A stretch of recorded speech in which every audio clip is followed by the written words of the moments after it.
लोकतंत्र के 4 स्तंभ हैं, सबको पता है। अब ये इन स्तंभों में समन्वय हटा तो इमारत के कमजोर होकर ढहने में देर नहीं लगेगी। मध्य प्रदेश में हाल ही में कुछ ऐसा ही हुआ है जिसमें कार्यपालिका और विधायिका में टकराव नजर आ रहा है, तो चिंता की बात है। दरअसल प्रदेश के कृषि मंत्री कमल पटेल ने जबलपुर कमिश्नर को पत्र लिखकर नरसिंहपुर कलेक्टर की शिकायत की है। प्रदेश के एक जिम्मेदार मंत्री का यह कहना कि जिले के कई अफसर अवैध रेत खनन में मिलीभगत कर इसे रोक पाने में नाकाम है, कई सवाल उठाता है। जाहिर है मंत्री का कमिश्नर को लिखा पत्र सामने आना और उसमें गंभीर आरोप लगाना, इससे विपक्ष को सरकार को घेरने का मौका दे दिया है।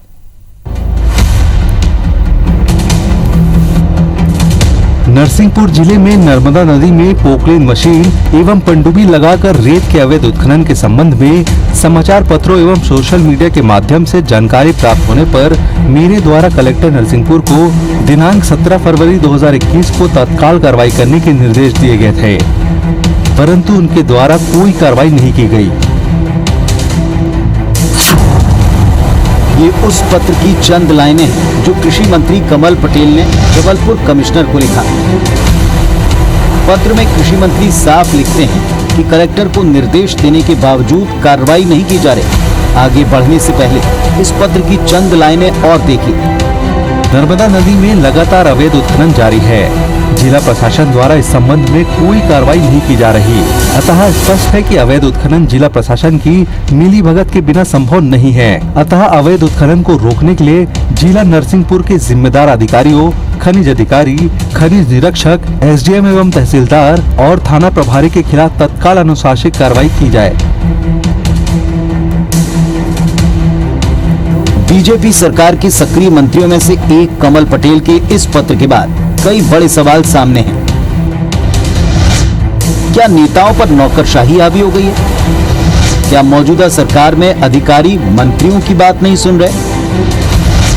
आखिर ऐसी क्या मजबूरी थी कि मंत्री को कलेक्टर की शिकायत का पत्र कमिश्नर को लिखना पड़ा?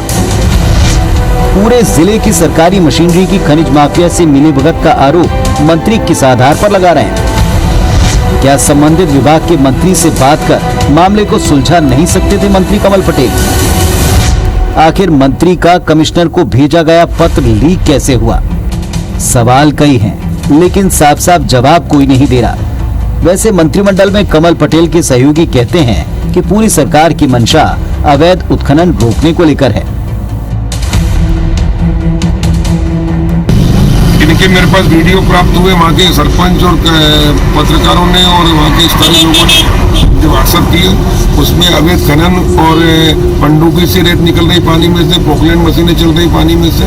मैंने तत्काल कल कलेक्टर नरसिंहपुर को व्हाट्सएप करके और सूचना की दी और आदेश दिया कि एक तत्काल छापा मारो, लेकिन दोपहर तक कोई कार्रवाई नहीं हुई।